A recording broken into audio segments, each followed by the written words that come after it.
Alright, obviously in this video I'm going to try to do my best to update you on everything that has been going on with Koh. If you don't already know him and didn't watch my first video on him, I did actually make a video on him before, kind of giving the background and some of the stuff to explain who he is and why he's become popular.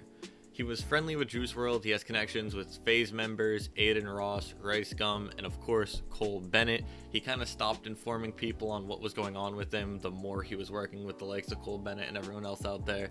And just to be clear, this video for the majority is widely speculation.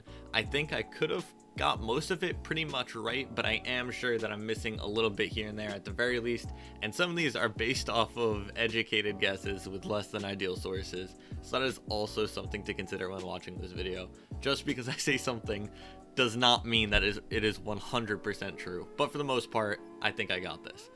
We're going to start with when he was still in Chicago and kind of getting on the plane heading over to Cali. Right before we start, I do want to mention that this is not necessarily in chronological order because some of these kind of do overlap and did happen around the same time. So I'll just imagine that most of these things happen roughly within a week or two, first week or two of him being flown out, or basically within the same amount of time, and then a bit later there's a different time period which I'm going to mention. We know that when he flew out to California, he was given multiple studios from the labels, from Cole Bennett potentially, from Adin, who obviously has his own. Some of these would have engineers and producers at them that he could work with to put out a higher quality of music, because he didn't quite have music to make a music video to with Cole Bennett. Cole Bennett is absolutely filthy with the music videos, but you need music to match that. And Koh didn't have anything of that quality at that time, just nothing that could compare to being at a real major studio with serious engineers and serious producers. So he was given all these studios. I'm sure he started working on music during all this time, and he didn't make the music video, but I'm sure he certainly planned it out with Cole, how he wants to go about it and all that, and potentially some of the marketing and way he wants to find out what song to make the video to.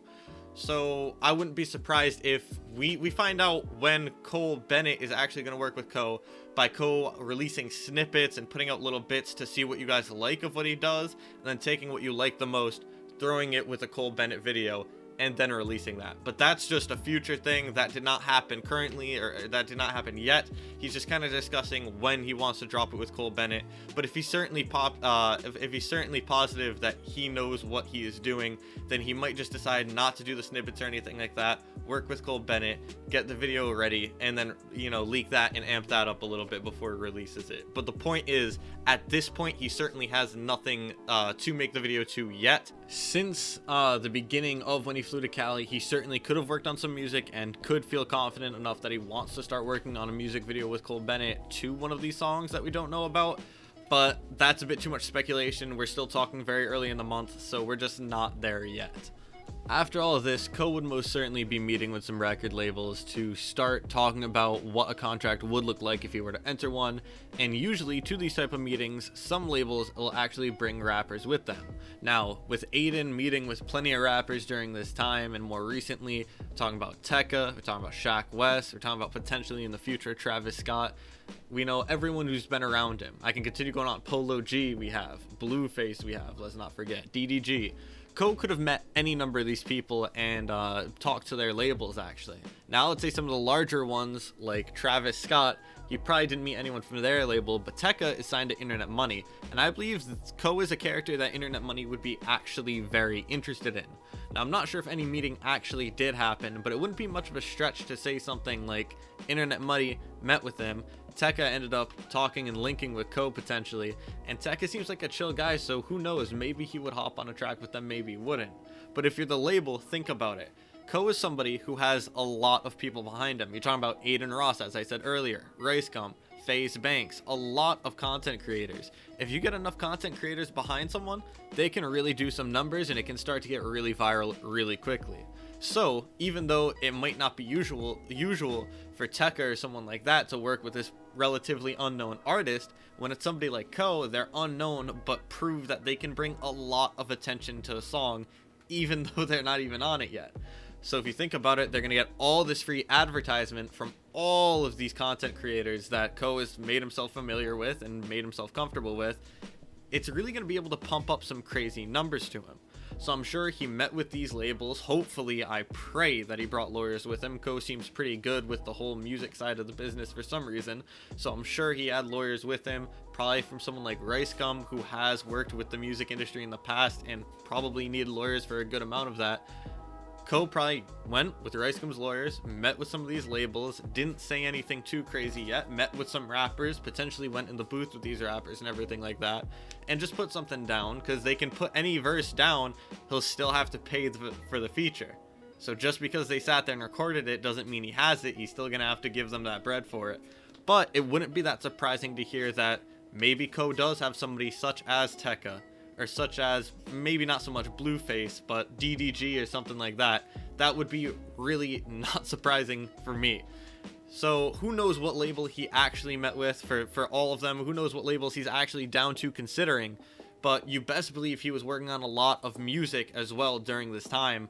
And like I said, this is what's going to lead to that Cole Bennett music video that we're talking about. Now, the thing that I'm concerned with is I do believe that he had to go back to Chicago, or wanted to go back to Chicago somewhere within this time period. So he might have went there and just decided he could work at a studio there, or came back to California and continued working with probably better studios, better engineers and producers, just because there's usually more connections in Cali. There's still plenty in Chicago, I think, but there's just more in Cali typically. Not necessarily though.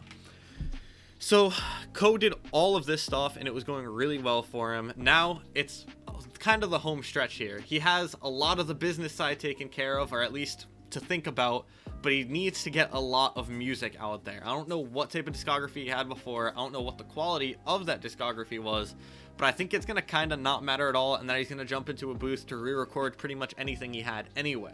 So you best believe Koh was putting an absolute work out there, and that's why you didn't see him nonstop jumping on no Adin Ross stream or FaZe Banks stream or anything like that. Koh had to really put in some work to not be a streamer, but to be a rapper.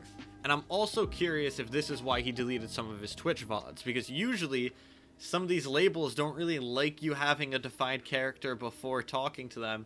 They kind of like to potentially reshape and mold you into a character they want you to be.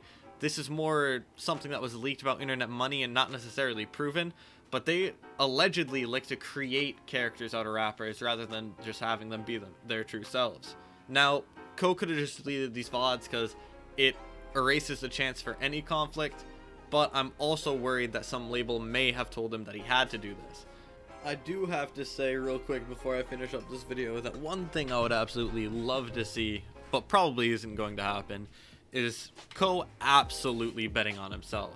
We know labels can kind of leech a lot of money away from artists, so seeing Koh realize that he's got all those people that I was talking about earlier, like Adin Ross and FaZe Banks, and I'm sure RiceGum, all these guys would be willing to help him, he could put out some songs and absolutely ask them to go off, plugging it everywhere that they can, and kind of get the best advertising he can for free, really.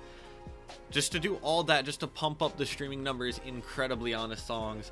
And if he does all that, he could be seeing a much larger offer from some of these labels. And I'm talking like a multi-million-dollar difference. Because if they go and they see that he can do all these numbers on his own without them even doing anything for him, I mean, imagine what the numbers could be when they get all the connections from the label working with Koh on top of the whole team he pretty much already has. This could be huge. The other thing I do want to mention is some of these labels might not really like how much he's stuck around all these other people and try to corner him off from some of the people he's been working with, like Adin Ross, and that is something that I would absolutely not want to see. So I would really love Koh, even though it's not I could see why he wouldn't make this play, but to really gamble on himself and just try to work on his own, make the best music he possibly can, see what features he can come up with on his own, and ask all of these people that he has supporting him right now to just really go and stream his songs on streams and everything like that. I think that could really blow him up, really do numbers on the songs, and really get more of the label's attention and get him just an incredible offer. I mean, he's already probably getting some pretty good offers, and I understand why he would take it, as I said, but I wonder what he could get if he were to do that. Despite that, I'm really excited to see what is going to come out of the future from Koh, because we know that we have a lot of news on the way, and probably a lot from this video that I haven't even heard about yet from Koh. So I would love to see if we could get him to watch it, see if he can say anything is true or not. He might have an NDA signed. I have no idea if anyone would make him do that. In that case, I wonder if he could say if a random percentage of this video was true. If he said 70% was spot on, that doesn't really reveal too much, because we know 30% we don't know anything about. But yeah, I would absolutely love to see what's going on with Koh. Make sure you guys stay up to date with Koh, because he is looking like a very promising rapper at this time. Thank you guys for watching. See you later.